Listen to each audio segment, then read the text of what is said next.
Jerusalém estava em ebulição. As ruas da cidade sagrada, repletas de peregrinos vindos de todas as partes, não apenas ecoavam com os sons dos festivais religiosos, mas também com sussurros de medo e conspiração.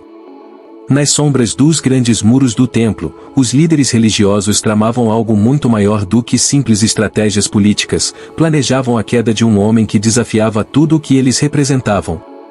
Jesus de Nazaré, o mestre que atraía multidões com suas palavras de amor, cura e poder, havia se tornado o alvo de uma crescente tensão.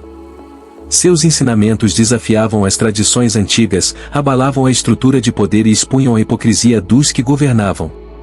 O povo, extasiado com seus milagres e sua mensagem de esperança, começava a vê-lo como o Messias tão esperado. Mas para os sacerdotes e fariseus, ele era uma ameaça que precisava ser eliminada. O Sinédrio, o Conselho Supremo de Anciãos e Sacerdotes de Israel, se reunia em segredo. A cada dia que passava, os líderes religiosos se viam mais pressionados pela popularidade crescente de Jesus. Seus discursos inflamados no templo, denunciando a corrupção, enfureciam os poderosos. A multidão que o seguia se agigantava, e o temor de uma revolta contra a autoridade romana e religiosa pairava no ar. Eles precisavam de um plano, algo que não apenas desacreditasse Jesus, mas o destruísse de uma vez por todas. A execução, no entanto, precisava ser feita de maneira que não despertasse a ira do povo. Mas como capturar um homem amado por tantos sem provocar um motim? Era uma questão de tempo até que o destino de Jesus fosse selado, e a traição surgiria de onde menos se esperava. O primeiro movimento estava em andamento. Jesus sabia o que viria a seguir. Seu olhar, sempre cheio de compaixão, agora carregava o peso do destino que se aproximava. O jogo de poder, política e traição estava prestes a começar. A conspiração contra o Filho do Homem já estava em curso. A noite caiu sobre Jerusalém, e com ela, o silêncio pesado que precede os eventos mais sombrios. Jesus e seus discípulos haviam se retirado para o jardim do Getsemane, um local de reflexão e oração, mas a tranquilidade do jardim seria brevemente interrompida. Um plano já estava em andamento, e aquele que caminhava ao lado do Mestre todos os dias seria o responsável por entregar o Filho de Deus nas mãos de seus inimigos. Judas Iscariotes, um dos 12, estava prestes a realizar o ato mais infame da história. Movido por ganância, desilusão ou talvez algo mais profundo, ele já havia feito um pacto com os sacerdotes. 30 moedas de prata, o preço de uma traição. No entanto, o peso da prata era insignificante comparado ao peso da culpa que Judas carregaria pelo resto de seus dias. O beijo que ele estava prestes a dar não seria um gesto de afeto, mas o sinal de uma condenação iminente. Enquanto Jesus orava no jardim, Judas conduzia um grupo de soldados e líderes religiosos. Armados e prontos para prender o mestre, eles seguiram o traidor sob o manto da escuridão. Judas, com um semblante dividido entre a determinação e a angústia, sabia que não havia volta. Quando chegaram ao jardim, as tochas iluminavam a face daqueles que vinham com mais intenções. Mas Jesus, sempre conhecendo o coração dos homens, já sabia o que estava para acontecer. Amigo, para que vieste? Perguntou Jesus, suas palavras ressoando como um eco de tristeza e misericórdia. O traidor, com um último suspiro de coragem, se aproximou e, com um beijo no rosto de Jesus, selou seu destino. Era o sinal combinado. Os guardas avançaram, e naquele instante, o Filho do Homem foi entregue nas mãos dos homens. A traição de Judas não era apenas um ato de covardia ou ganância. Era o ponto de virada em uma trama muito maior. A condenação de Jesus estava em movimento, e os eventos que levariam à cruz haviam sido desencadeados. No entanto, mesmo em meio à traição, Jesus não se voltou contra Judas. Sua compaixão e conhecimento do propósito maior permaneciam inabaláveis. O beijo de Judas, tão doce em sua aparência, era na verdade o golpe amargo que iniciaria o caminho para o Calvário. Sob o manto da noite, Jesus foi levado das quietas oliveiras do Getsemane para a casa de Caifás, o sumo sacerdote. O julgamento não era um processo justo, era uma armadilha, montada às pressas, cheia de irregularidades e motivações corruptas. Os líderes religiosos, que há muito conspiravam contra Jesus, agora tinham o Messias em suas mãos, e estavam determinados a pôr um fim à sua influência sobre o povo.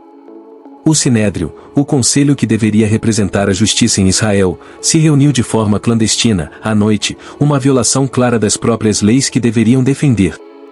Testemunhas falsas foram convocadas para dar depoimentos contraditórios, em uma tentativa desesperada de condenar Jesus por blasfêmia. Acusações mal formuladas surgiam de todos os lados, mas nenhuma delas conseguia incriminar aquele que viveu sem pecado. Jesus permaneceu em silêncio. Não havia defesa necessária para quem já conhecia o fim da história. Sua serenidade diante da injustiça era tão profunda quanto o oceano, e seus acusadores, irritados com sua calma, o pressionavam ainda mais. Finalmente, em uma tentativa de provocar uma confissão que levasse à sua morte, o sumo sacerdote Caifás se levantou e perguntou diretamente: "És tu o Cristo, o Filho do Deus bendito?" Jesus, então, quebrou o silêncio. "Eu sou", respondeu, com uma calma imperturbável. E foi essa declaração que selou sua condenação. Para os líderes religiosos, afirmar ser o Messias era blasfêmia, um crime digno de morte.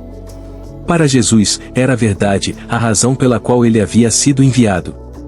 Com essa confissão, o destino de Jesus foi selado. Os líderes religiosos o levaram diante de Pôncio Pilatos, o governador romano, na esperança de que ele autorizasse a execução. Pilatos, um homem acostumado com a política e o poder, viu através das motivações dos sacerdotes. Ele sabia que Jesus era inocente, que a acusação de traição contra o império era uma farsa. Mas a pressão da multidão e o medo de uma revolta política pesaram sobre os ombros do governador. A multidão, manipulada pelos líderes, clamava por sangue. "Crucifica-o!" gritavam. Pilatos, hesitante e inquieto, tentou encontrar uma solução alternativa, oferecendo a libertação de Jesus como parte da tradição da Páscoa. No entanto, o povo, instigado pela elite religiosa, escolheu libertar Barrabás, um criminoso, em vez de Jesus. Cercado por escolhas políticas e preso entre a justiça e a conveniência, Pilatos finalmente cedeu. Em um gesto simbólico, ele lavou as mãos diante da multidão, declarando que não tinha responsabilidade pelo sangue de Jesus. Mas a injustiça já estava feita. Jesus, o inocente, foi condenado à morte. O julgamento de Jesus não foi apenas uma falha das leis humanas, foi o espelho da própria corrupção e maldade do coração dos homens. No tribunal de Caifás e diante de Pilatos, a verdade foi sacrificada pela conveniência, e a justiça foi obscurecida pelo medo e pelo poder. Mas Jesus, mesmo sabendo de tudo isso, aceitou seu destino, ciente de que sua condenação não era o fim, mas o caminho para a redenção de toda a humanidade.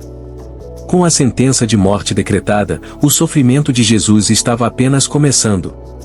Antes de ser conduzido à cruz, ele enfrentou uma brutalidade que poucos poderiam suportar. A flagelação romana não era apenas uma punição física, era uma demonstração de poder e crueldade. Os soldados, peritos em tortura, usavam chicotes com pontas de ossos e metais que rasgavam a pele e a carne, deixando marcas profundas e feridas que expunham os ossos. A cada golpe, o corpo de Jesus era dilacerado. Seus ombros, suas costas e suas pernas eram atingidos sem piedade. O sangue escorria pelo chão de pedra, misturando-se ao suor e à dor que ele carregava. Os soldados riam enquanto realizavam seu trabalho, tratando aquele que se intitulava o Rei dos Judeus ou como um objeto de escárnio e zombaria. Mas mesmo em meio à tortura, Jesus permaneceu em silêncio, suportando a dor em um gesto de entrega total. Após a flagelação, os soldados decidiram humilhar ainda mais aquele que chamavam de rei. Trançaram uma coroa de espinhos e a cravaram em sua cabeça, forçando os espinhos a perfurar sua pele e escorrer sangue pela testa. Um manto de púrpura, símbolo de realeza, foi jogado sobre seus ombros, e com zombarias, o saudaram como se fosse um rei verdadeiro. Mas suas risadas eram um eco vazio diante do verdadeiro propósito que Jesus carregava. A cena de zombaria e tortura se desfez quando os soldados o forçaram a carregar a própria cruz. O caminho para o Gólgota, conhecido como o lugar da caveira, era longo e árduo. O peso da cruz sobre seus ombros feridos parecia insuportável. A cada passo, Jesus tropeçava, sua força física se esvaindo a cada momento.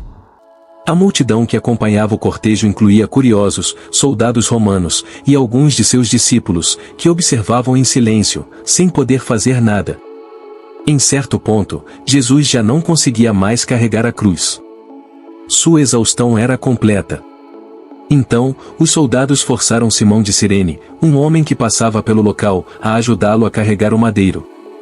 Juntos, eles seguiram em direção ao Gólgota, mas a verdadeira carga que Jesus carregava não era a madeira, mas o pecado de toda a humanidade.